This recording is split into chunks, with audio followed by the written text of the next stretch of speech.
សងយេស៊ូអ្នកជ្រើសរើសខ្ញុំដោយស្មោះត្រង់ប្រសើរជាងកុំសូវចាប់អារម្មណ៍លើបុរសផ្សេងទៀតស្ដាប់តាមអ្នកចូល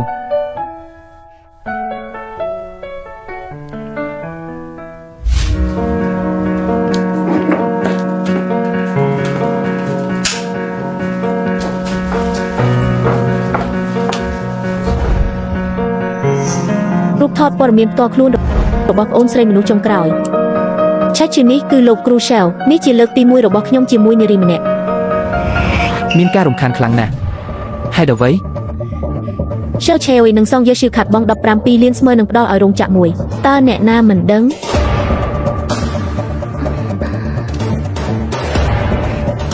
អ្នកពិតជាបានបាត់នាឡិកាកាលពីលើកមុនមែនទេគ្រាន់តែនាឡិកាមួយប៉ុណ្ណោះប្រសិនបើអ្នកចាញ់តើលុយរបស់គ្រួសារអ្នកណាតើអ្នកធ្លាប់ឃើញខ្ញុំទិញរបស់ទាំងនេះជាមួយលុយគ្រួសារខ្ញុំនៅពេលណាមនុស្សខ្លះគ្មានប្រយោជន៍ប្រើលុយគ្រួសារ Shell Cherry តើមានមនុស្សប៉ុន្មានអ្នកដែលអាចមានឥទ្ធិពលដូច Shell Cherry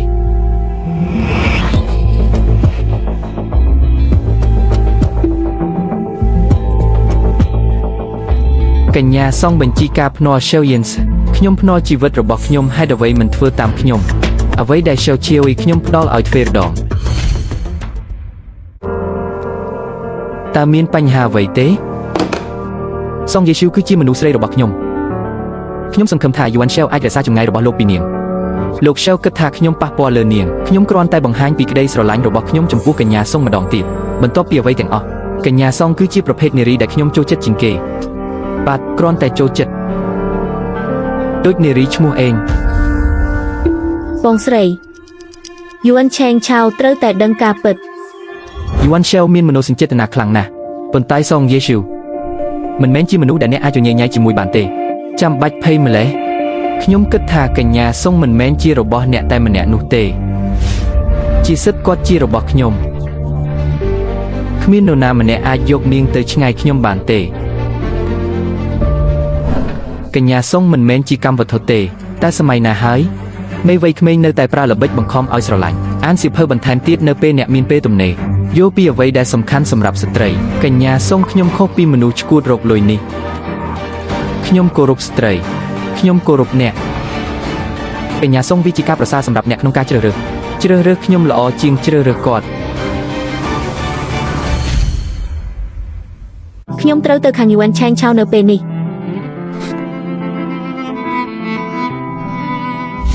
ដើម្បីទទួលបានព័ត៌មានអំពីបងស្រីរបស់ខ្ញុំ Shell Cherry វាហាក់បីដូចជាអ្នកត្រូវតែបោះបង់នៅពេលនេះយកកញ្ញាសុងផ្ដល់ឲ្យខ្ញុំសូមជូនពរឲ្យអ្នកមិនសោកស្ដាយវាកញ្ញាសុងនៅជាមួយខ្ញុំតើខ្ញុំអាចសោកស្ដាយវាដោយរបៀបណាចាស់ឬក៏អត់ខ្ញុំសូមទៅបន្ទប់ទឹក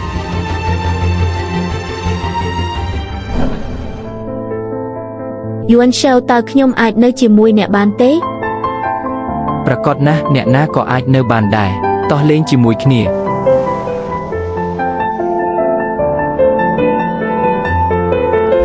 យូអានគួរតែរក្សាកែវស្រានេះសម្រាប់ខ្លួនអ្នក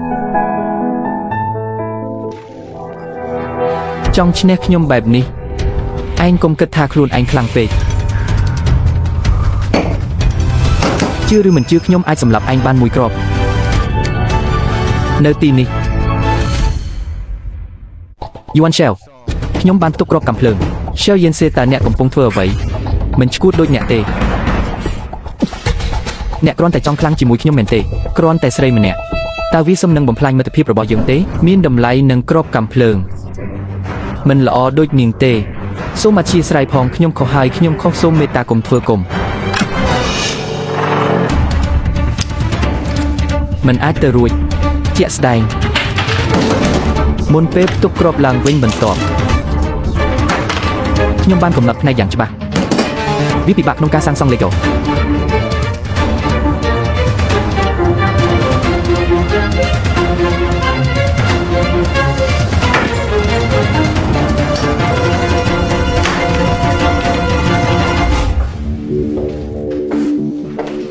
ប្រហែលជាមានភស្តុតាងនៃការបាត់ខ្លួនរបស់ប្អូនស្រីខ្ញុំនៅក្នុងវីឡា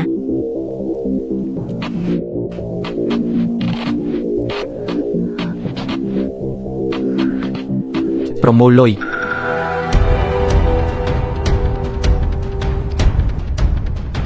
เช่าเชลហេតុអ្វីបានជាអ្នកចេញមក ខ្ញុំទើបតែដឹងអ្នកនឹងធ្វើការជ្រើសរើសដោយមិនស្ទាក់ស្ទើរ តាមពិតទៅ ខ្ញុំគិតតាំងពីដើមមកខ្ញុំនៅតែមានសម្ពាធខ្លះនៅក្នុងបេះដូងរបស់អ្នកឥឡូវនេះប្រហែលជាចំនួនទឹកប្រាក់នេះគ្រាន់តែប៉ុណ្ណឹងនោះក៏ល្អដែរបានធ្វើការជ្រើសរើសនេះវាគឺជាអ្នក គាត់ពិតជាព្យាយាមចូលជ្រុងមួយរបស់អ្នកគាត់ជាមានអ្វីខុសជាមួយគាត់ដូច្នេះខ្ញុំចង់ជួយអ្នកស្វែងរកការពិត ការពិតនិម្មិតស្ដាប់អត្ថន័យរបស់អ្នកត្រូវតែរក្សាទំនាក់ទំនងជាមួយគាត់ ចាស់អ្នកអាចបន្តទំនាក់ទំនងបាន ប្រសិនបើគាត់មានអ្វីដែលអ្នកចង់បានទំនាក់ទំនងคล้ายជាជម្រើសតើអ្នកនឹងជ្រើសរើសគាត់ទេមិនបាច់ឆ្លើយទេខ្ញុំស្គាល់គាត់ប្រសិនបើគាត់ពិតជាមានអ្វីដែលអ្នកចង់បានអ្នកនឹងបោះបង់ចោលខ្ញុំដោយមិនស្ទាក់ស្ទើរ សុំទោសខ្ញុំនៅមានរឿងជាច្រើនទៀតដែលត្រូវធ្វើ ស្ដាប់សងយេស៊ូយូអានឆេងឆេវមិនមែនជាមនុស្សល្អទេនៅឲ្យឆ្ងាយពីគាត់ លោកឆាវប្រសិនបើអ្នកមិនចង់បន្តទំនាក់ទំនងរបស់យើងអាចរាប់អានគ្នាបានទេ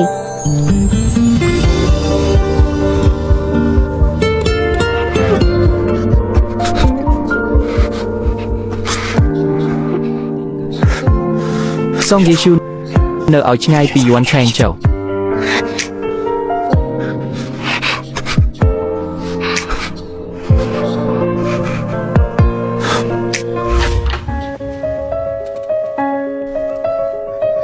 យូអានឆាវ អារុនស៊ូស្ដី យូអានឆាវអេដវ៉ាឆាតបានទេព័ត៌មានទំនាក់ទំនងរបស់អ្នកមិនទាន់មាននៅឡើយទេយូអានឆាវតើឯងនៅឯណាខ្ញុំចង់ជួបនាង ជួបនាងអ្នកប្រហែលជាមិនឃើញទៀតទេ ហេតុអ្វី នាងត្រូវបានគេសម្លាប់អ្នកដែលសម្លាប់នាងអ្នកក៏ស្គាល់ដែរនៅក្នុងវីឡានេះ តើវាជានរណា Shell Jensen ចាក់ទឹកត្រជាក់លើគាត់ ខ្ញុំមានរូបថតនៃកន្លែងកាត់ហេតុខ្ញុំគិតថាកញ្ញាសុងពិតជាចង់មើលវាណាស់មករកខ្ញុំយប់នេះវានឹងបង្ហាញឲ្យអ្នកឃើញអ្នកដែលសម្លាប់ប្អូនស្រីរបស់អ្នកនោះគឺ Shell Jensen ឈប់ ឆាវយឹមសិនតើវាពិតជាអ្នកមែនអត់ តើអ្នកកំពុងធ្វើអ្វីខ្ញុំបារម្ភពីអ្នកពេញមួយយប់ខ្ញុំចេញមករកអ្នកទាំងព្រឹកឯងកំពុងស្រឡាញ់នាងសុងយេស៊ូតើអ្នកធ្វើបែបនេះដោយងឹតតងល់ឬយានសៅអ្នកហ៊ានវាយខ្ញុំតើវាមានអ្វីខុសក្នុងការវាយអ្នកតើកញ្ញាចង់បានអ្វីសុងយេស៊ូជាស្រីរបស់ខ្ញុំអ្នកគ្មានសិទ្ធិប៉ះស្ត្រីខ្ញុំទេអ្នកតើអ្នកនឹងធ្វើអ្វីខ្ញុំប្រាប់អ្នកមិនមានអ្វីទាំងអស់ខ្ញុំមិនមែនជារឿងទេយៀនសៀវជូតើអ្នកមិនភ្លេចរឿងងខ្វក់ដែលអ្នកបានធ្វើទេគ្រូសាសារបស់ខ្ញុំអនុញ្ញាតឲ្យគ្រូសាយវ៉ាន់រស់នៅបំផ្លាញនេះជូនអ្នកវិញជីវិតបច្ចុប្បន្នរបស់អ្នកគឺនៅក្នុងដៃរបស់ខ្ញុំឥឡូវនេះអញ្ជើញមកសម្រាប់ខ្ញុំប្រសិនបើអ្នកអាចតើអ្នកគិតថាខ្ញុំមិនហ៊ានទេ យូអានឆាវខ្ញុំសូមអង្វរអ្នក សម្រាប់ជាប្រយោជន៍របស់កញ្ញាខ្ញុំនឹងឲ្យអ្នកទៅថ្ងៃនេះយ៉ាងណាមិញបំណុលនៅក្នុងពិភពលោកនេះម្ចាស់បំណុលគួរតែមកប្រមូលលុយដោយខ្លួនឯងចុះខ្ញុំវិញគិតពិចារណាបំផុតតើខ្ញុំអាចជ្រៀតជ្រែកកិច្ចការអ្នកដទៃដោយរបៀបណាកញ្ញាសុង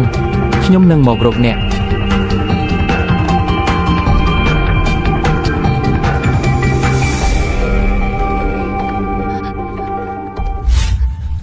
អ្នកការពារខ្ញុំ ខ្ញុំមិនបានការពារលោកឆាវទេ សងយេស៊ូតើអ្នកធ្លាប់ស្រឡាញ់ខ្ញុំទេ លោកឆាវ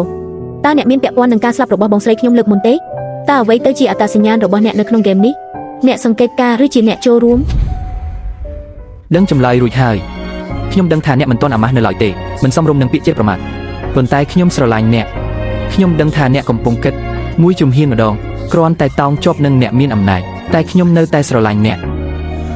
ហើយខ្ញុំដឹងកាន់តែច្បាស់នៅក្នុងភ្នែករបស់មនុស្សគ្រប់គ្នា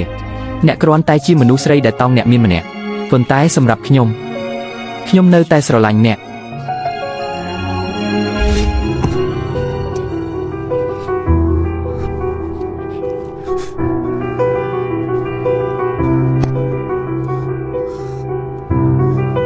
សុងយូជូ តើអ្នកចង់បានអ្វី Shell Yens តើអ្នកស័ក្តិសមនឹងការជឿទុកចិត្តរបស់ខ្ញុំទេ ខ្ញុំស័ក្តិសមសម្រាប់ការជឿទុកចិត្តរបស់អ្នកនៅពេលណាក៏បាន ប៉ុន្តែចុះបើខ្ញុំទុកចិត្តមនុស្សខុសនេះជាឱកាសចុងក្រោយរបស់ខ្ញុំ ផ្ដល់ឱកាសឲ្យខ្ញុំយប់នេះខ្ញុំនឹងបញ្ជាក់ជូនអ្នក សូមទោសខ្ញុំបានសន្យាជាមួយលោកយួន អ្នកនៅតែចង់ទៅអ្នកដឹងអ្វីទាំងអស់អំពីខ្ញុំរួចហើយអ្នកនៅតែចង់ចាក់ចេញពីខ្ញុំដើម្បីបរោះនោះខ្ញុំមានរូបថតនៅកន្លែងកាត់ហេតុខ្ញុំនឹកកញ្ញាសុងអ្នកពិតជាចង់ឃើញវាមែនទេមករកខ្ញុំយប់នេះវានឹងបង្ហាញឲ្យអ្នកឃើញអ្នកដែលសម្លាប់ប្អូនស្រីរបស់អ្នកនោះគឺលោក Shell Yens សោកស្ដាយណាស់ខ្ញុំបានសន្យាជាមួយលោកយួនហើយ តើប៉ុន្មានដងហើយសុងយីស៊ូអ្នកធ្លាប់បោះបង់ខ្ញុំប៉ុន្មានដងហើយអ្នកមិនយល់ចិត្តខ្ញុំតតែសោះ ហេតុអ្វីបានជាលោក Shell និយាយបែបនេះអ្នកដឹងល្អបំផុតទំនាក់ទំនងរវាងយើងស្នេហារបស់យើងវាគ្មានប្រយោជន៍ទេចំពោះមនុស្សស្រីពេជ្រាដូចខ្ញុំអ្នកត្រូវបានតាក់ទាញមកខ្ញុំដោយសារតែរូបរាងរបស់អ្នកមិនមែនជាគុណវិបត្តិទេដរាបណាអ្នកមិនមានគម្រោងចង់រៀបការជាមួយខ្ញុំទំនាក់ទំនងរបស់យើងគឺល្អបំផុតដោយសារតែខ្ញុំពិតជាមិនអាចមានលទ្ធភាពបាត់បង់ សុងយូស៊ូហេតុអ្វីបានជាអ្នកមិនជឿការណែនាំរបស់ខ្ញុំ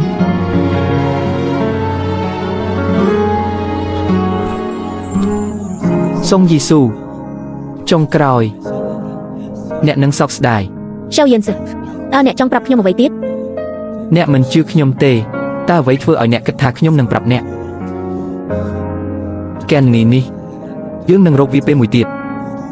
ប៉ុន្តែយប់នេះអ្នកមិនត្រូវបានអនុញ្ញាតឲ្យទៅណាទេមកផ្ទះជាមួយខ្ញុំ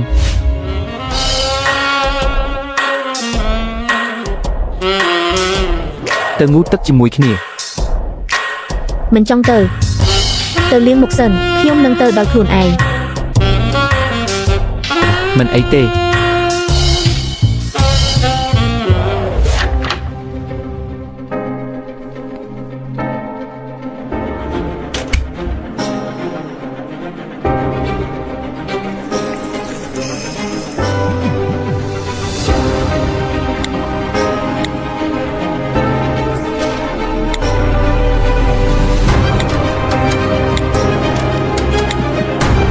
ខ្ញុំយន់ខែងចូលធ្វើដូចខ្ញុំនិយាយចឹងរូបថតនេះគឺគ្រប់គ្រាន់ជាភស្តុតាងខ្ញុំចង់ឲ្យអ្នកសងសឹកប្អូនស្រីរបស់អ្នក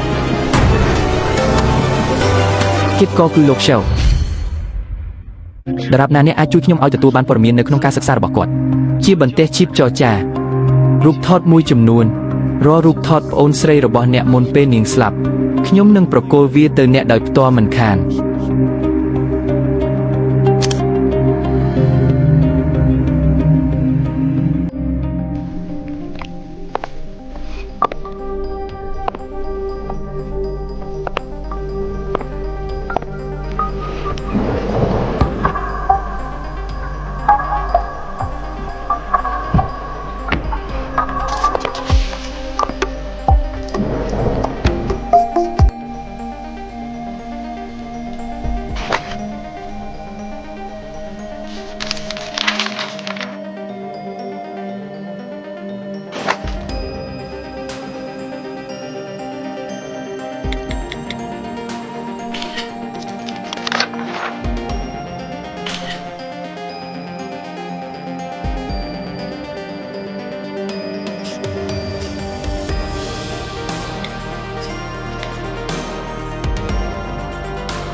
ខ្ញុំស្គាល់កញ្ញាសុង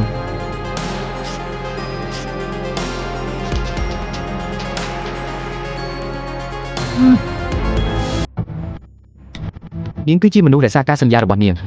ខ្ញុំឈ្មោះយួនខេងចៅគាត់ជាមនុស្សរក្សាការសន្យារបស់គាត់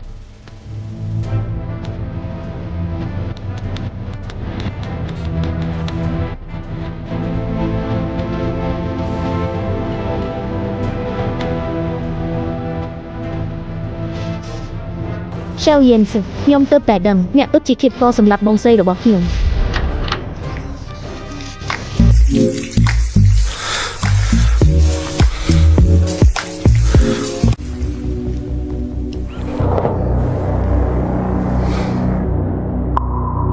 តើអ្នកចង់ធ្វើអ្វី អ្នកសម្លាប់សុងយានខ្ញុំចង់សងសឹកឲ្យបងស្រីរបស់ខ្ញុំ